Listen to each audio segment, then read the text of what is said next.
Oh, he lied. All right. What a liar. He's just prepping us. There you go. You guys, here you go. What is up, everybody? Take number 2. Scott messed up on the first one. I was introducing, and there was no recording going on. So I did it once, so I'm not going to do it again. Thanks, Scott.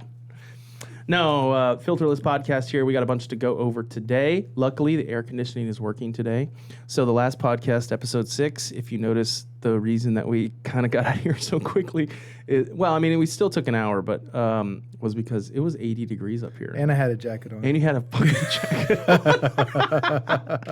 jacket. Smart, buddy, smart. You know what's funny? I went to, when did we film? 2 days ago? Yeah. Yeah, we filmed a couple of days ago. And so my wife did laundry, and so she put all my shirts back in my closet or whatever. And this morning I was like, oh, I got to do a pod tonight, so I won't be home, normal time. And so I put this shirt on, and she was like, didn't you wear that shirt Tuesday? And I was like, oh, shoot, I don't know. And he hadn't posted it yet. So today when I got to the office, I walked up to him and was like, hey, do you have that podcast yet? And he was like, yeah, I got it here. And he was like, I'll send it to you in just a minute. It's almost done downloading. So he sent it to me. I looked, and I had the green shirt on. Oh, okay. No, so I'm good. No, I'm good. Actually, I got some new shoes. I want to show them off, okay? Hold on. Let me see if I can get them up here. Because they match my shirt. Wow, look at that. Orange. What? You're repping the Stros, baby. You love the Stros. I love the Stros, baby. And they're actually starting to play better. Thank the Lord. Yeah. Thank the Lord. But, dude, we got a lot to get into today. We want to talk about what everyone's talking about, which is this billionaire's submarine. So let's throw up the sub stuff. I think it was the very first. Yeah, there you go. There's the first link. And we can throw that on the screen for all of our loyal listeners. Yeah, so Ocean Gate Titanic sub search. Coast Guard confirms debris field is missing tourist sub. So apparently, I think everyone has heard of this. Everyone's heard that basically this billionaire, what's his name? I forget his name.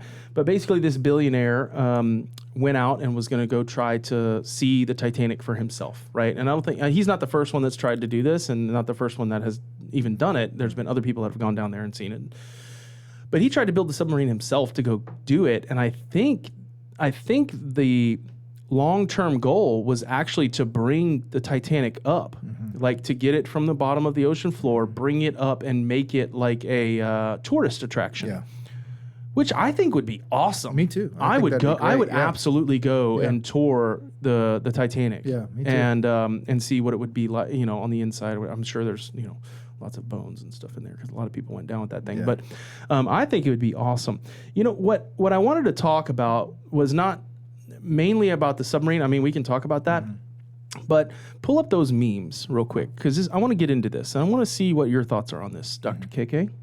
So all of these memes are coming out about the submarine, right? And they're all like throwing shade, and they're all very silly, and they're all very funny with humor based and all this kind of stuff.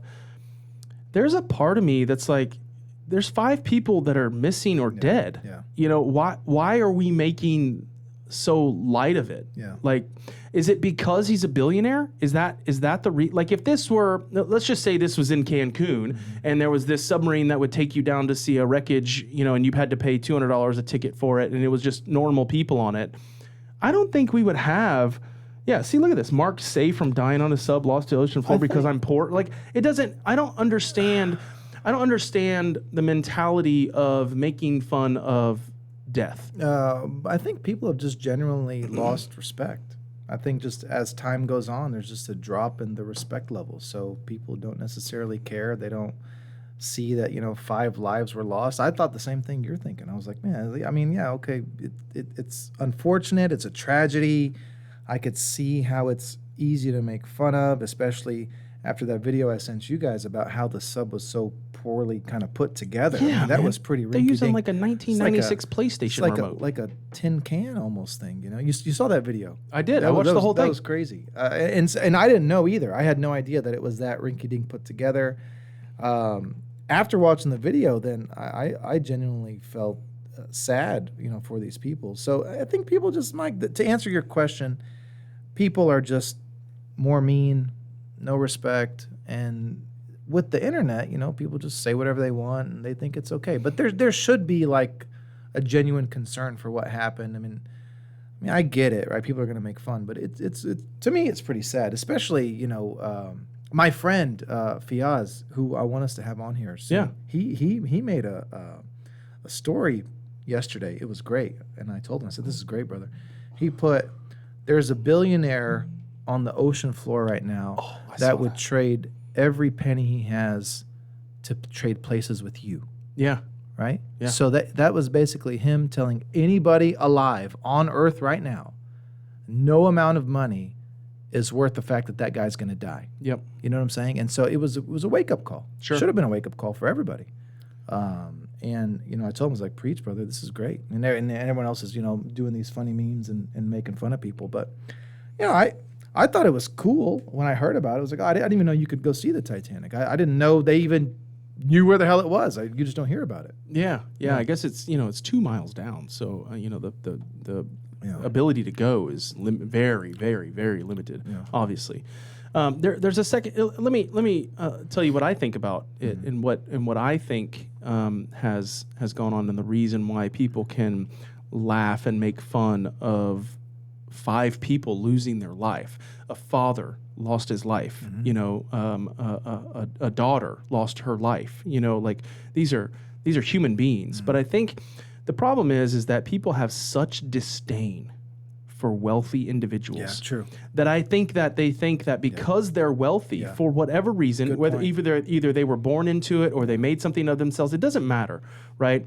But I think they have such disdain and such jealousy in their hearts for those type of people that it allows them to put some. Look at this. I mean, pull this up on the screen. Obviously, this was done by someone that has no respect for human life.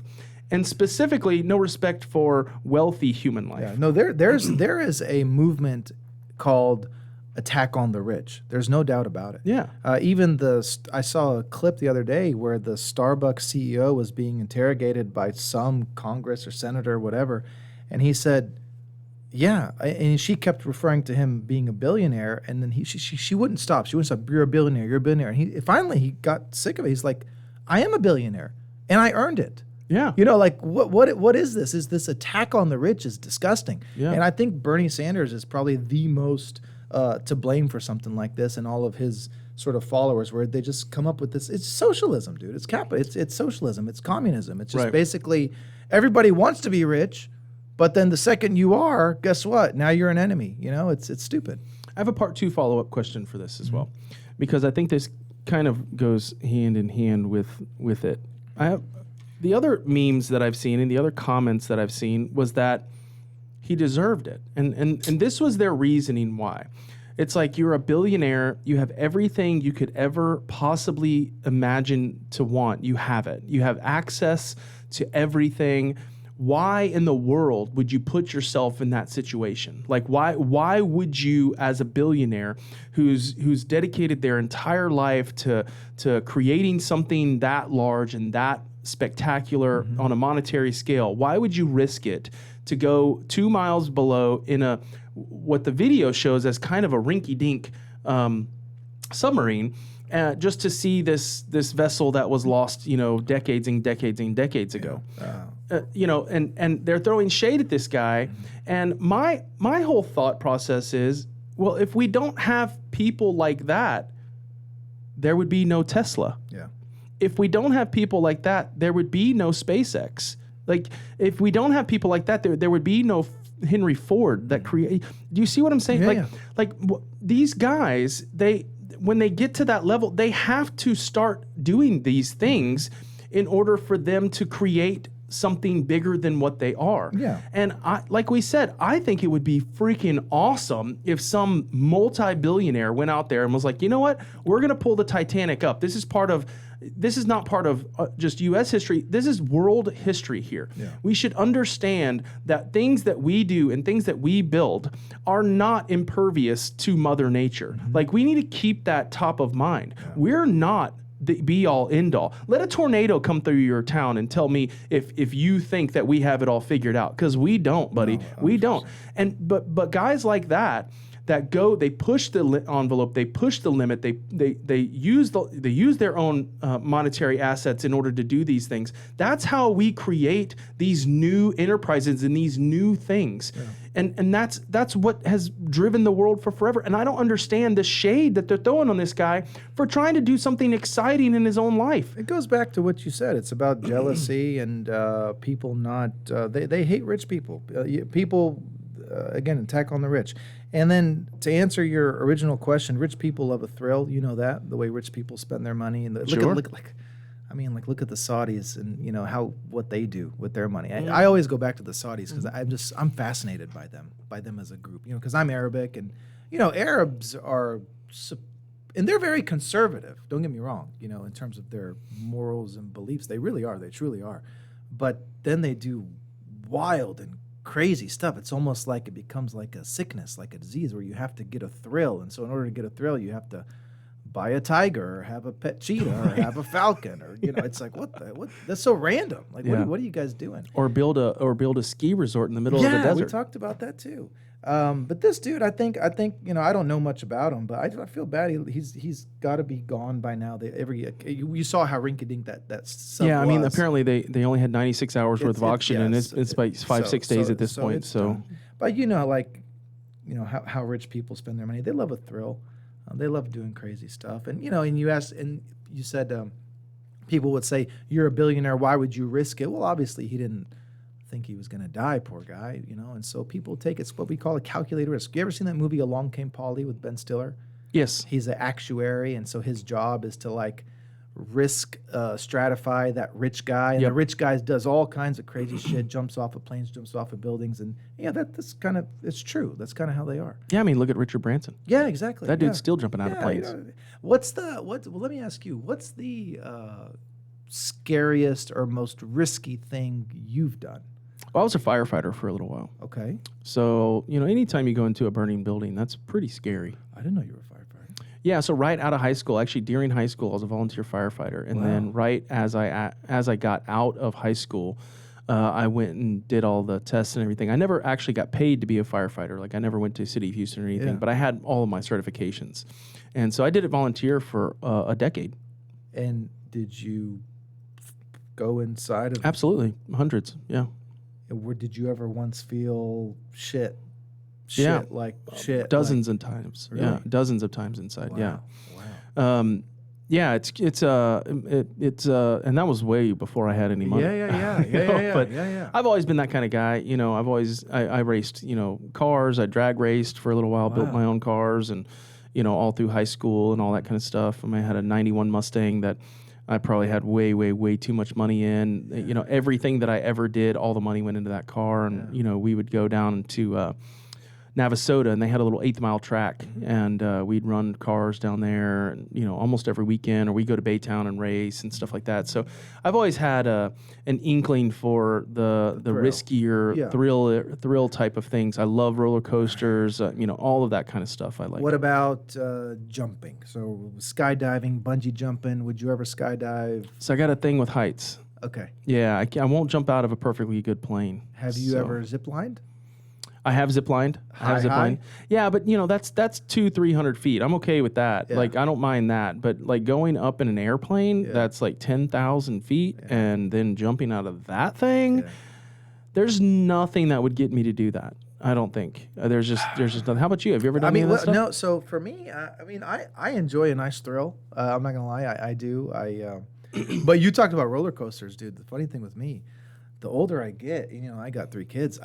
They're scary now. Really? They were never scary when I was a kid. Them. I don't know. For whatever reason, roller coasters used to be great. Remember Astroworld? Mm-hmm. I would do all the Astroworld rides, that dungeon, the drop, whatever the hell the thing was called. Yeah. Oh, a million times, not even bat an eye. And then now it's like, oh my God, like I get really, Disney World freaks me out sometimes, some of these rides at Disney. Yeah, I am very pro risk, so much so that I have to have people around me that are risk adverse. Okay. And that's in everything in my life. My business, I'll do things that are extremely risky. Yeah. And, that's why I have people like, my VP, my vice president, his name's Preston Smith. Shout out to PP. loving. He's one of my best dudes, and he's like my right hand and my left hand and my left foot and my right foot. He's my guy, and he's very risk adverse. That's good. And it balances me out, because when I only see rainbows and butterflies. Yeah. He's like, well, wait a minute. There is some risk here. And because for some reason, I just don't see it. I can't, my brain doesn't allow me to see it. It only sees the good. It only sees the positive that can come from it. It only sees the best side of everything. Yeah. And so I need people around me. My brother's very risk adverse. And so it was nice when he was in the business with me before I bought him out. And he still collaborates with me almost on a daily basis because he's still in the same industry. I think you and I have that in common, Mike. I think we're visionaries. And so it's like when you can picture it, it's almost like it's possible. Yeah. Anything can be done. It can be done. And to be honest, it can. It can. It just requires time, effort. And so I've always been within my own family. I mean, I'm like the black sheep in my family. Everyone knows that. Same. Okay. And to be honest, part of the reason why is because I am a visionary. Mm-hmm. And so I have all these genius ideas. I just don't have the time to implement them. Yep. And so I need help. Yep. And it's like, well, who are you to kind of, tell us what to do? It's sure. It's like you don't, house supply stuff and, real estate stuff. They're like, well, you don't do anything. You can't just have an idea and expect everyone else to do the work. And I'm like, well, will it work? Right. Let's analyze it. Listen to what I'm saying, and so it becomes like a feud sometimes. Probably the guy that knows I'm more risky than anyone is sitting behind that computer over there. Yeah. And the reason is because anytime I have one of those harebrained ideas about what to do with the business, it'll be like 11 o'clock at night. And I know Scott goes to bed at 7:30 because he wakes up at midnight, basically. Now, he wakes up at 4:30, right? 4:30, Scott? 3:34 o'clock in the morning. Good Lord. But yeah, I'll text him, and so he knows all my crazy harebrained ideas that I want to do, and he'll kind of talk me off a ledge sometimes too. Same. But yeah, these and I'm not wealthy by any standard, by any measure. I'm very comfortable with my life and all that, and I want much more for myself and my family, and I'd like to create something generational. I think we've talked about that before. Sure. But it's kind of crazy what these rich dudes spend their money on. Yeah, agreed. Like a submarine, just to go see the Titanic. The guy funded the whole thing himself just to go down there and take a look at it. Speaking of rich people, have you seen the house for sale in Houston? I saw it, and I saw it a while ago. It's been listed for a while now. Yeah, can we pull it up? The $65 million mansion for sale in Houston. How much are the taxes on that?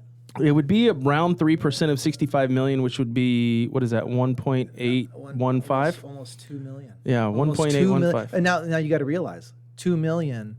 That's post tax money. So you got to make $4 million. Just to have the $2 million. Just to pay the taxes. Yeah, but this guy, the family, what was the family's name? Romanoff? Is it? Yeah, Romanoff. Turn your mic on so we can hear you, Scott, when you talk, if you don't mind. But look at this place. Can we blow that up just a little bit on this? Yeah, look at this. Now, what would it be like to live in a place like this? Go to the. Yeah, look at that, dude. This is in Houston, Texas. That's pretty cool. You know what it reminds me of? You've seen Richie Rich, right? Yeah. That's awesome. I love Richie Rich. Look at that. Oh, advertisements. We got 5 seconds. And it's 9 acres. We checked it out. 9 acre tract. Look at that freaking kitchen, dude. In Hunters Creek. Oh, my God. Look at that library. Yeah, but no amount of house, I think, is worth. Oh, it's got a moat. Oh. It's got a moat. Scroll down. I think there was more pictures. I think if we scroll. Yeah. Oh, my gosh. Yeah, but Mike, dude, 65 mil. Come on, dude. It's not worth it. It's not worth it. That's incredible. I've seen beautiful homes. Yeah, right? I think they just raised the price too. Like it was listed for something, and then they just listed it again, and then they just raised the price, I think. I'll bet you guys money right now. If they drop it, it's. Oh, they've even got a video on here. Yeah, we can play it. It's YouTube. I'll bet you guys money right now. It goes for like 30, 40 million. I don't know, dude. There's a lot of money in Houston. Yeah. Fast forward a little bit. Oh, look at that. Oh, there's multiple residences on the property. Of course it is. There's $65 million. This looks like it could be in the south of France, bro. Yeah, I know. And that's Houston. Yeah. Look at that. That's Houston, Texas, right there. Look at this, man. Does the Jag come with it? Oh, what it would be like to go home every day to that. And look at that car, too. I like this video. They did a good job. Dude, I'm telling you right now, this is the kind of thing that motivates me to work. Not that I want to live in this place, but I wouldn't mind having something similar. If I had the money, I wouldn't All right, spend pull that it off. If I had the money, I still wouldn't spend it on something like that. Because I'm very particular when it comes to value. You know what I'm saying? Like. Yeah. Yeah, where is this at? Is that the map? Where's it at? It's in Hunters Creek. Hunters Creek. It's like near Memorial. Right. Oh, right there. Here. Right outside 610. Yeah, right there. Wow. I mean, that's, all right. Well, when I see stuff like that, I'm glad that there's people out there that can afford to build things like that. Like, honestly, afford to, like, put something like that into play. Just because I think it's awesome when you can let an architect and a designer and all those people loose and just say, we have absolutely no budget. Yeah, free range. There's absolutely no budget. We want to create the most incredible 9-acre space that you've ever seen in the world. Just go ham. And I like to see all that kind of stuff. I don't know why. I've always enjoyed it. Since I was like 16, did you do this when you were younger? Since I was able to drive, I would go through these neighborhoods of these giant houses, and I would just drive through and look and be like, one day I'm going to be able to be in one of these. I mean, I would say River Oaks probably would do that in River Oaks because we used to for Christmas. It's really nice River Oaks for Christmas, and and now we have a lot of stuff going on in that area, so I'm always going up and down River Oaks. It's but still, I told you guys, I really believe this. For me personally, now you have to realize I'm weird, okay, and I happily express the fact that I'm weird. That just means I'm different. I really believe in my heart. Even if I had, let's say, unlimited funds like that, and everything is relative, but I still believe in value so strongly that in my mind, again, it's just not worth it, right? Like $65 million, you can buy, dude, you could buy like an island somewhere, like a nice island, a really nice island. For sure. On a beach somewhere, you could buy a yacht, you could buy all kinds of stuff. Like if you gave me $65 million, and said, hey, you got to spend this, I could come up with very creative ways to spend it, and I would have much more value at the end of that day as opposed to this castle with a moat in Hunters Creek. I completely agree, but I think it's all relative. Yeah, for sure. So let's just pull that back a little bit. If somebody gave you $65 million, sure, you're not going to buy a $65 million house with the $65 million. You're going to buy a $3 million house, and then you're going to go buy this, and you're going to go buy that, and you're going to go buy this, and you're going to go buy that. But what if you had $100 billion? Yeah. What is $65 million? Not much. Not much if you got $100 billion. For sure. So I think it's completely relative to where you're at in your life. I mean, there's a lot of people. I showed you my shoes, right? The shoes are $140. Hoka, they're great shoes. There are people that look at that and be like, you spent $140 on a pair of tennis shoes? Mm-hmm. You're out of your mind. Yeah. Out of your mind. Yeah. And just like you said it about that, out of your mind buying a $65 million house. Yeah, that's kind of crazy. Yeah. But I'm sure there's some things that you buy that are kind of crazy to someone that is living paycheck to paycheck. Yeah, that's what I'm saying. It's all in the eye of the beholder. Values in the eye of the beholder. For sure. Exactly. Values in the eye of the beholder. That's a great sentence, especially when you talk about, you want something with value. Right. To him, that is value. For sure. Right? And maybe he looks at that like, you know what? This is where I work. This is where I stay. I have to be here. I would rather be in the south of France. So I'm going to bring the south of France to Houston, Texas, and I'm going to make it so I can stay here and I can continue to do my job and continue to work, but I can still live how I want to live like I'm in the south of France. I got a lot of friends who, in my opinion, waste a lot of money. Okay, when I say waste, they spend it on partying and memories and, memories that they probably don't even remember. Okay, you know what I'm saying? Yeah, and I have some of those. Yeah, and it's like one of those things. And I always told people, I said, it's, I'm at a different stage in my life. I have a family. I'm not in that sort of party hard phase like a lot of these guys are. But it's like, I always tell people, I said, value, for me in particular, okay, clothes, sure. Even though, to be honest, I don't like spending a crazy amount on clothes because I think you can get nice clothes for, relatively. You don't have to, this whole brand name thing. I agree. It becomes a little too much where everything you wear is brand name. It's almost like you're walking billboard. It becomes a little, it backfires, I think. Yeah. For sure. And then, but like clothes, cars, houses, sure. Yeah, tangible items, right? You want to spend money on tangible things? Yeah, it makes sense. Yeah, because I drive my car, so I enjoy it.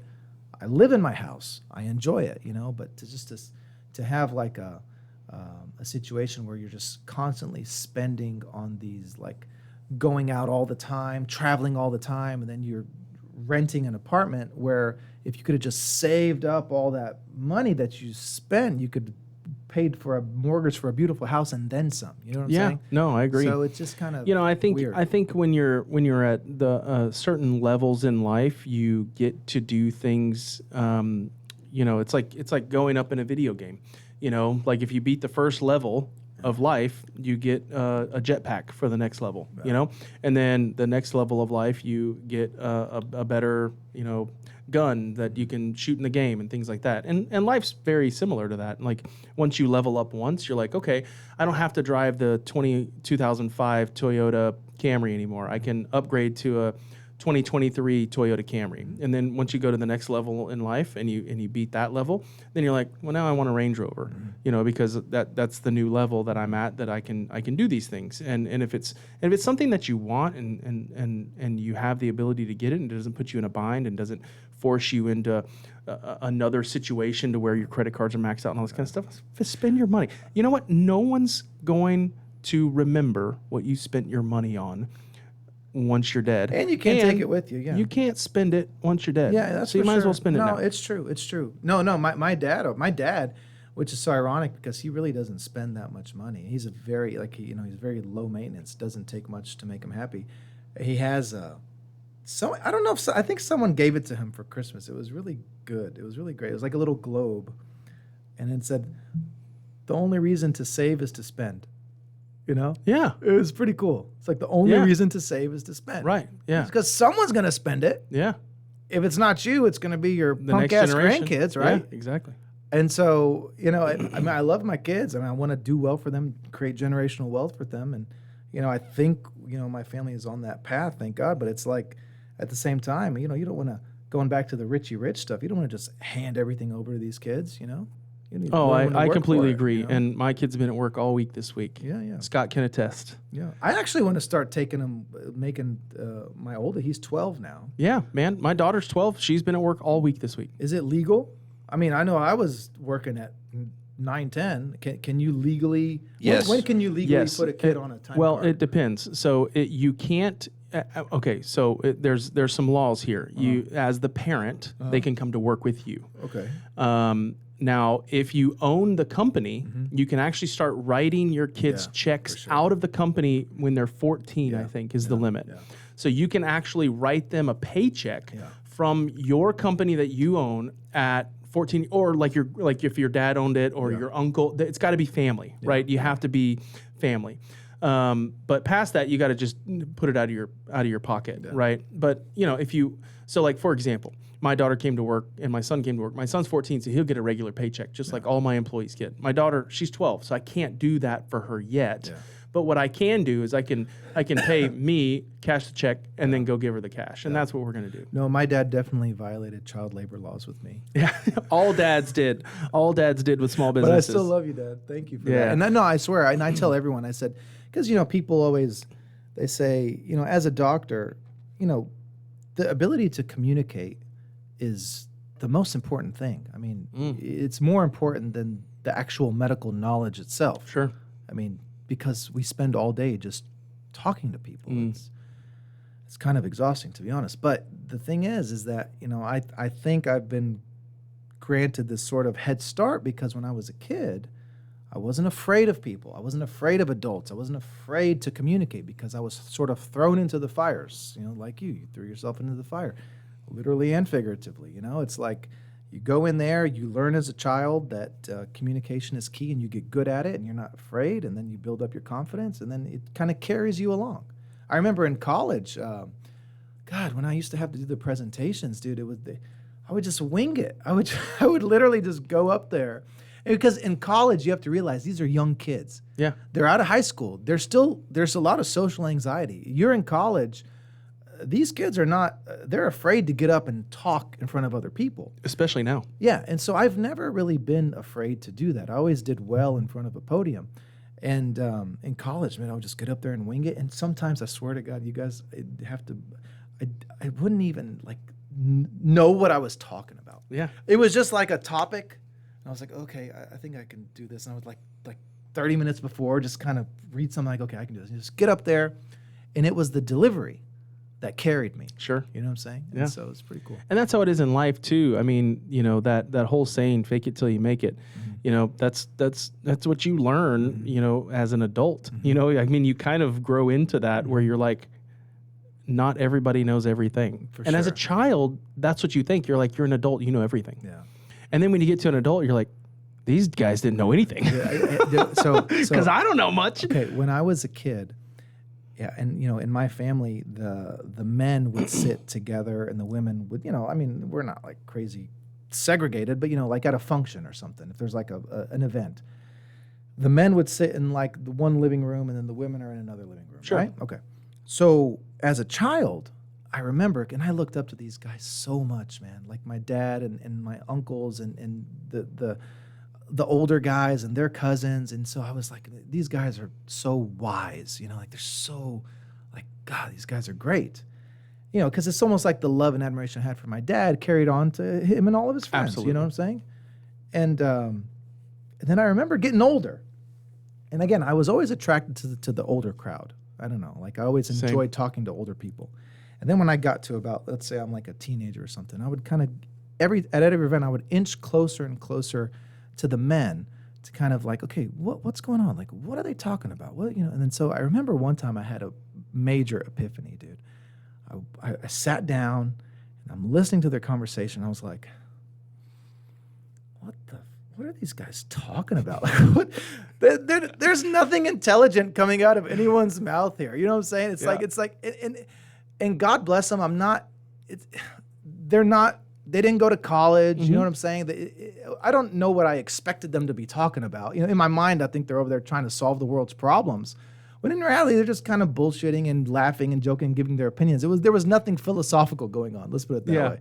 And so it's kind of back to what you said about like you get older and then you realize, I don't know how much wisdom was going on. Because you look at yourself and you're just like, well, like I don't know everything. Yeah. So when my dad was 40 and I was a kid, he didn't know everything either. Yeah. And then you think about it, you're like, in 30 years, am I going to know everything? No. So my dad still doesn't know everything, and neither do I. No. And I think you realize that. But I can tell you what they were talking about. Mm-hmm. They were talking about, do your kids turn off the lights when they leave their bedroom and when they leave the house? That's what they were. That's what they were talking about because that's the only thing that my dad cared about. It seemed like when I was growing up. Oh no, mine too. Speaking of lights, can you imagine having the bill for that $65 million house? Can you imagine? No, it's probably going to be, if I had to guess, 25,000 a month? At least. 25 grand a month. There's like 3 swimming pools. At least. Yeah. At least. I don't know. Yeah. Especially now the way rates are going. And you're gonna audience, y'all are about to see the most awesome segue into the next topic. So power prices have increased 100% in one day. Wow. In Texas. Wow. These are real. This is real. Look at this. Texas power prices jump 100% as record heat wave sends demand soaring. On Tuesday, amid a massive heat wave that broke some records, Texas power prices soared 100%. The price shot up from $5,000 per megawatt. Shot up about $5,000 per megawatt hour from $2,500 earlier in the day, and temperatures topped 110 degrees in parts of Texas on Tuesday. I know we talked about this in the last podcast, but dude, it is hot, and it is overly hot. Yeah, but it's also, to me, this is bullshit. By the way, this should be illegal. Yeah, I think so too. This is not a stock market, okay? We're not playing around with. And my cousin, by the way, he deals with this shit. He's an energy trader, you know. So they literally have like a Wall Street. It does exist where they're always constantly buying and selling energy, but don't bring that shit to the consumers, okay? Just leave us alone. Yeah. And we took a risk. You know, my dad, he got into the whole power thing and brokering power to people because he wanted to get good deals on all the properties and the restaurants and stuff, and we did. But guess what? He was really into the variable rate. Now, a variable rate is risky, right? We're paying less, but during the freeze, we lost our ass. During the freeze. So did y'all switch from then? I hope he switched. I don't know. I love my dad, but sometimes I don't like get into it with him. I hope we're on fixed now. I don't know. Yeah, well, there is a double-edged sword to that. I mean, just because it went up one day doesn't mean it's going to stay up and and all this kind of stuff. So, if you look at it over a 6-month period, it might look great, but if you look at it over a 6-year period, you're probably still way ahead. Because they're gonna hedge their bets. Yeah. So anytime you get a rate from a person that's selling energy and it's a 1 year or 2 year rate, they're hoping that it's not going to go up so much. But this never used to happen. These jumps never used to happen. There was stability in the energy market. Okay, you had a variable rate. Okay, we go up a few points here and there. But not this whole bullshit about doubling and tripling. And whenever the freeze happened, it went up to like 10, 20x.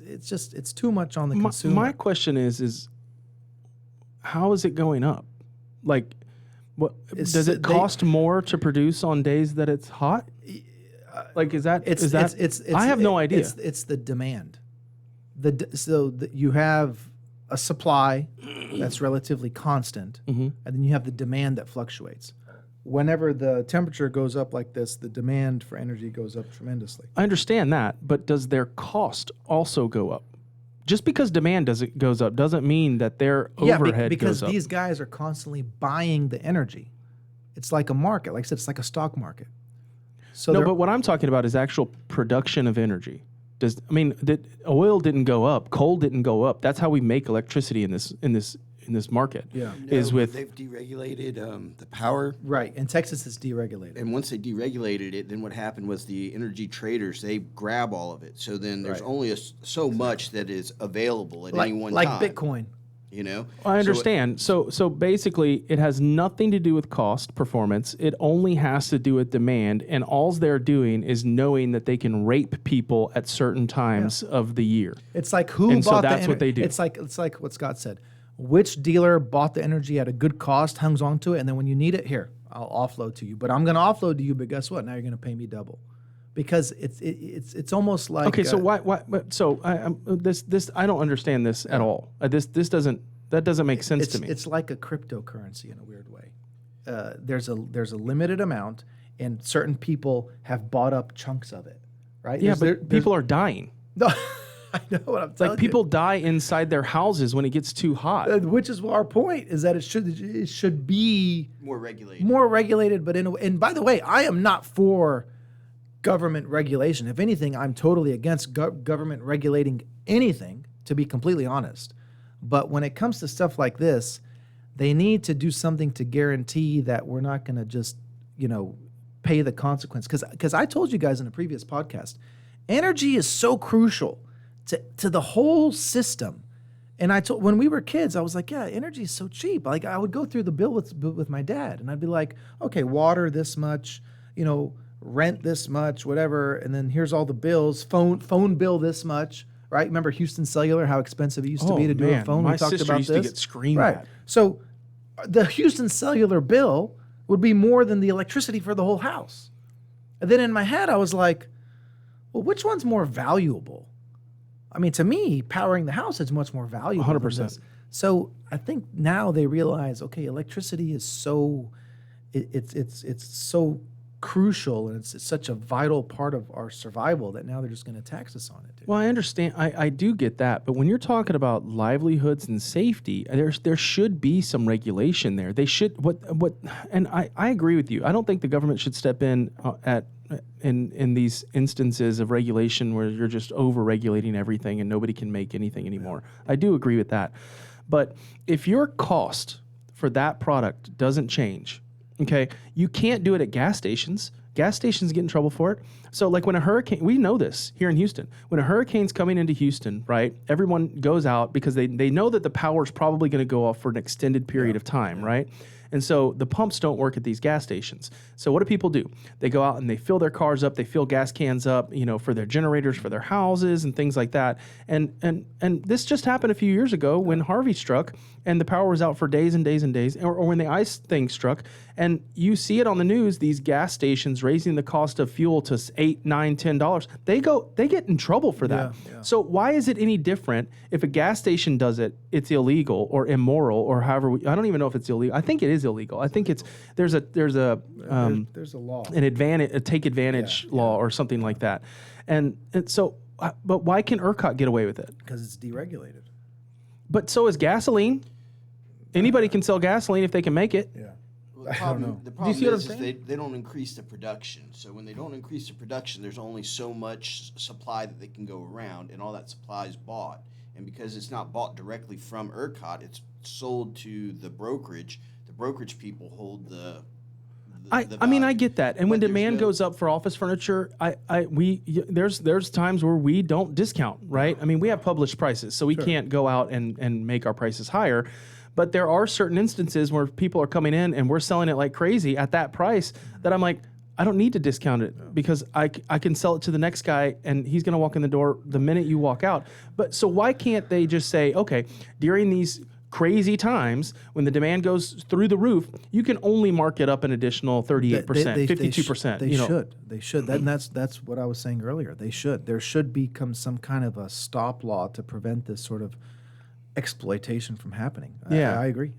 And I think the same way, what's funny is everyone loves to talk about the price of gas, right? Price of gas. You hear it all the time. Nobody really talks about price of electricity. I mean, it's mentioned here and there. I mean, we're talking about it, but it's not like a thing. Well, I don't think people understand how much they pay for electricity. Yeah. I think they understand what their monthly bill is every month. It's $90, $150, $400, whatever that is. But like when you go to the gas station and you're you can see it. Yeah. You see it, right? I think if you had a thing on your wall that every time you click the light on, you could see that your bill was getting higher and higher.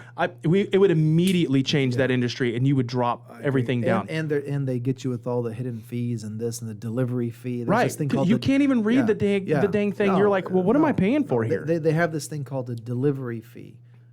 If you look at your bill closely, it's stupid. And then if you get your bill by paper, it's an extra fee. Or by this, it's an extra fee. It's like what? All these different fees. I think they should mandatory all new homes have that thing in their house to where you could see it. I bet you it would save 30% of our energy. No, it's actually a good idea. We should trademark and copyright that and create it. On it. On it. He said on it. Yeah. So I think that's just crazy, man. I don't think you should be able to do that. But I digress. On to the next topic, which I'm so looking forward to. I'm excited too. Musk and Zuck. Who do you got? Well, that's a tough one. So I think honestly, if it was held in an MMA style cage fight, I think Zuck would win. Because, and you can pull it up. Yeah, but you don't even know if he's good, man. Dude, look at this. Oh yeah, I want to look at this. Pull this up. I have a still picture of a goofy ass white boy putting another goofy ass white boy in an arm lock. Okay, this is what you call misinformation. I'm not going to take this picture and assume Zuckerberg can kick someone's ass. But apparently, take that ad off if you don't mind, Scott. But apparently, he has been training and is like almost a black belt. Now you and I both listened to the Zuckerberg Rogan interview.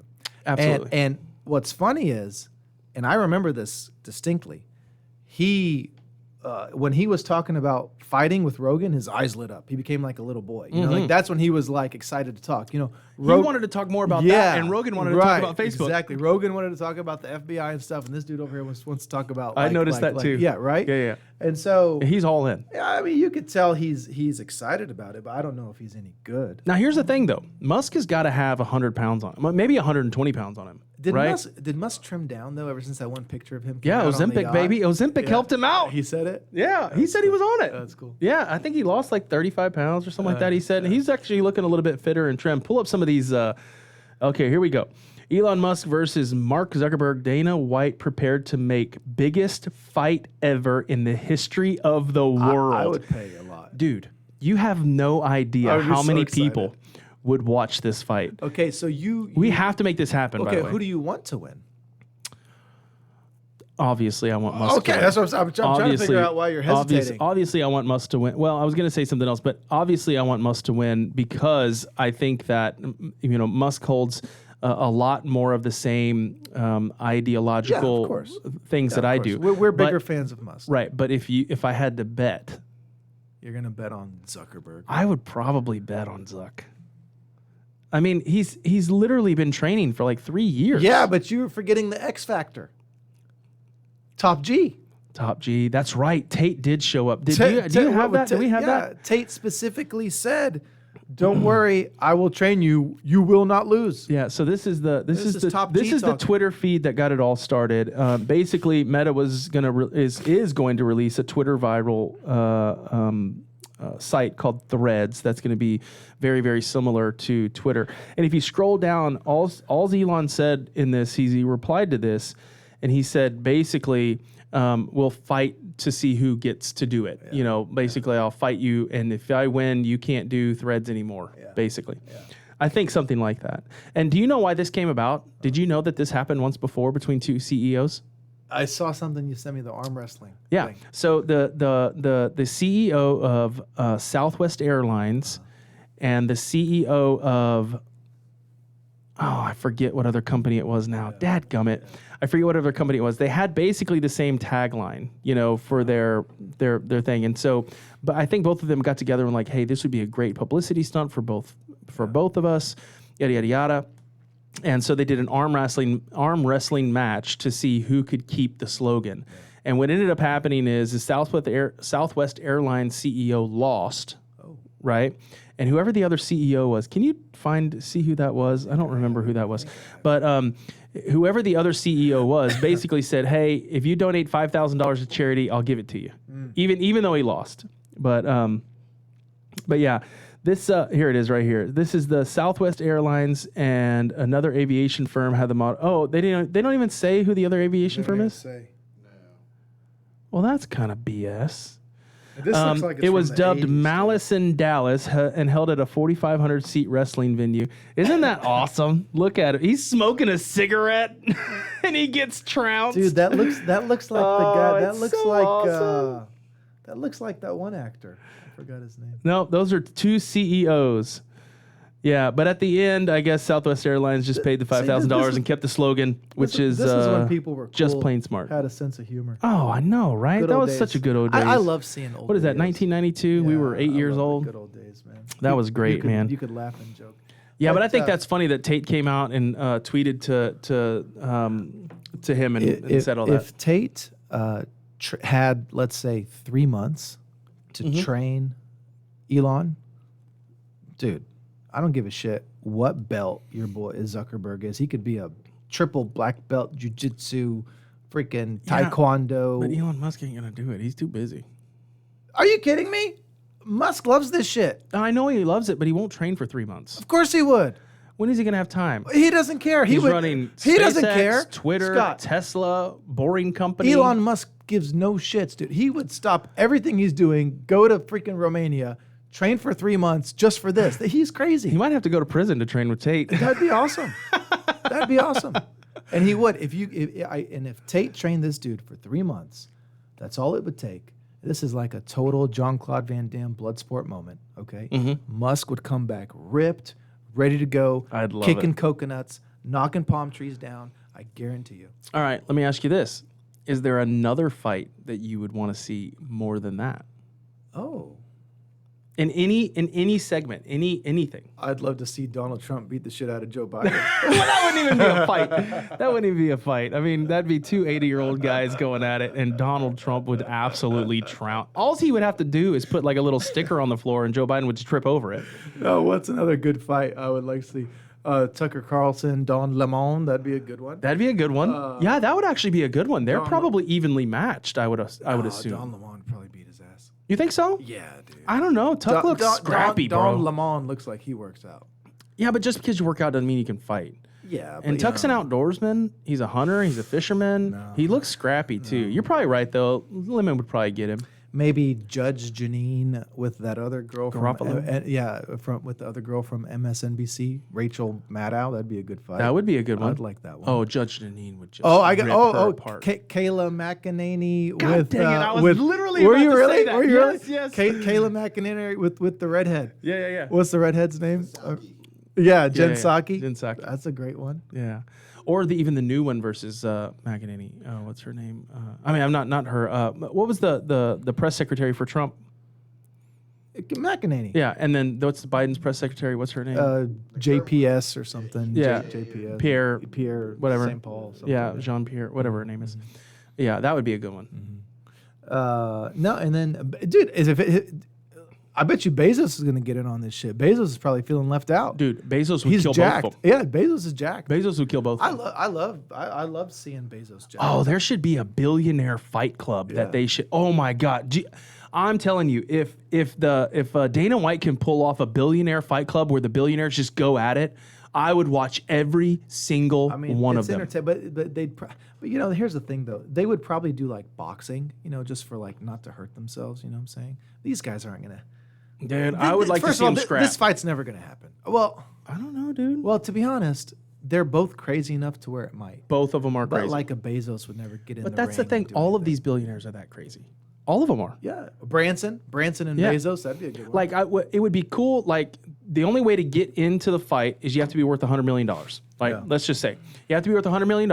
When you're worth $100 million, you can get into this fight club. Yeah. Dude, we have to do this. This would be such a cool how thing. are we gonna do it? I don't know. I don't know how. I didn't know how I was going to buy this business, but I did it.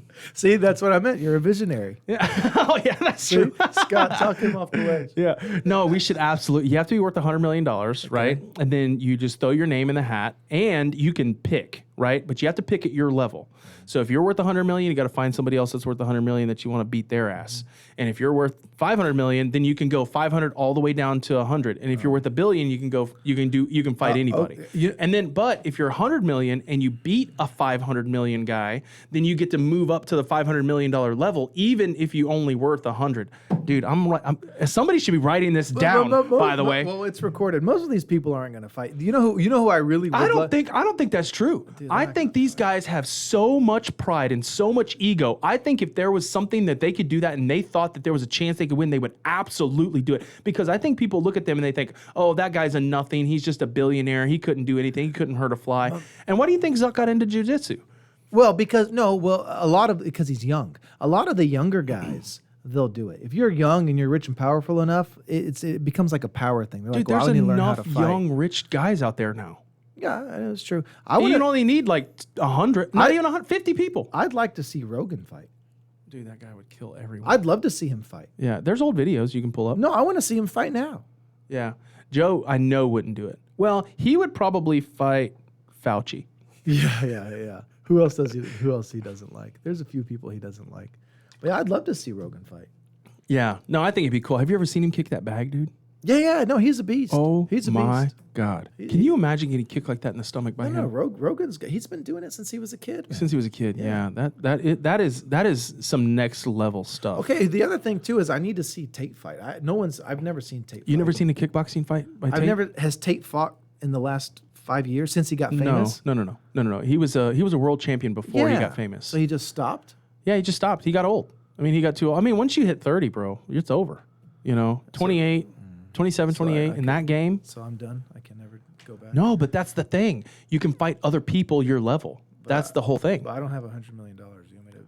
Well, but we can't join your club. Yeah, you can't join my club.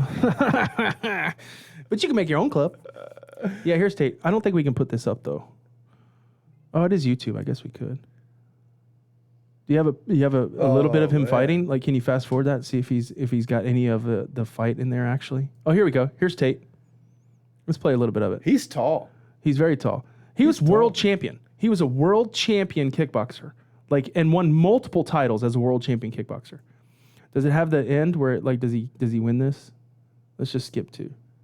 He's cool. Skip. I mean, refresh. I haven't finished all Look at him, the PBD Tate interview yet, but I'm I'm almost done. Oh, it's so good. He's such a savage. Look at him. He was just crushing that guy. Holy cow. Yeah, he was.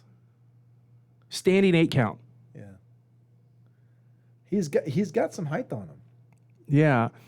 Oh my gosh. Man, I would hate to be in the ring with that guy. Yeah. Well, man, I think we're about there. That was a good podcast, brother. Oh, man, time flew. Oh man. I didn't it was realize quick, that. right? I did not realize that. So we're gonna go into our Houston Hotspot of the week, and this week we are a couple of really good friends of mine and a friend of yours. That looks good. CJ Short and Patrick Pham Oh, look at that. have opened up a couple of spots in Houston. We actually we rented out the ICO restaurant. Can we put that up on the screen? ICO. We rented out the ICO restaurant for a happy hour. Us and Plains Capital Bank had a mutual happy hour about 2 months ago, I guess, at ICO. We rented out the place.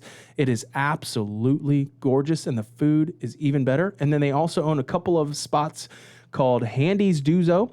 There's one on White Oak Drive, but they are opening up multiple. They've got another one over on Montrose area as well, and they're opening up a third one over off of, I'm going to get this wrong. I think it's Shepherd, kind of over by Brasserie 19. But if you are looking for...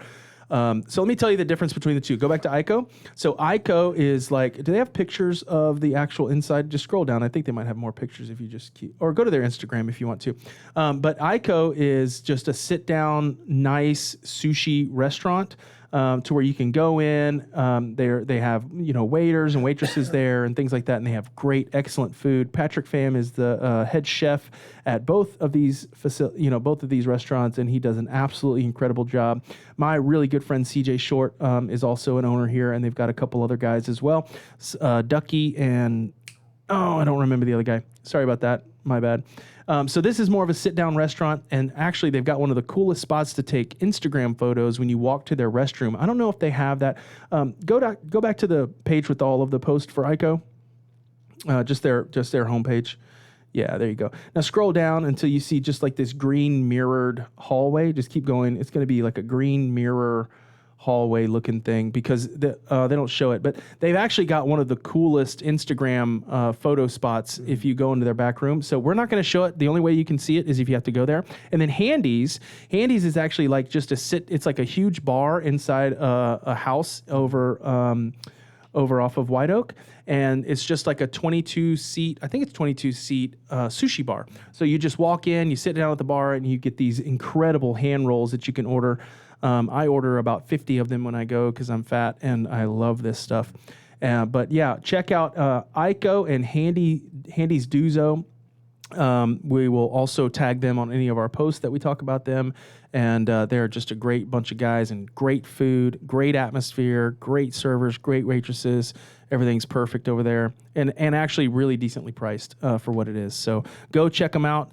Anything you want to leave anybody with today? No, just want to tell everybody thank you for tuning in. And don't forget to subscribe and share, my friends. Yeah, I don't know. Did your kids are probably too young, but when my kids were young, maybe your kids are doing this. When my kids were younger and YouTube was just kind of becoming big for like the kid age, they would like film videos on my phone, and they just automatically assume that if you film a video, that it automatically posts to YouTube. So every video they would end with subscribe below. And if you does Quinn do that at all? Oh, Quinn does it. Yeah.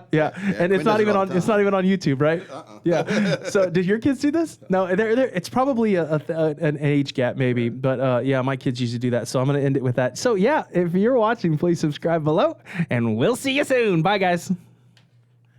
You know what's interesting?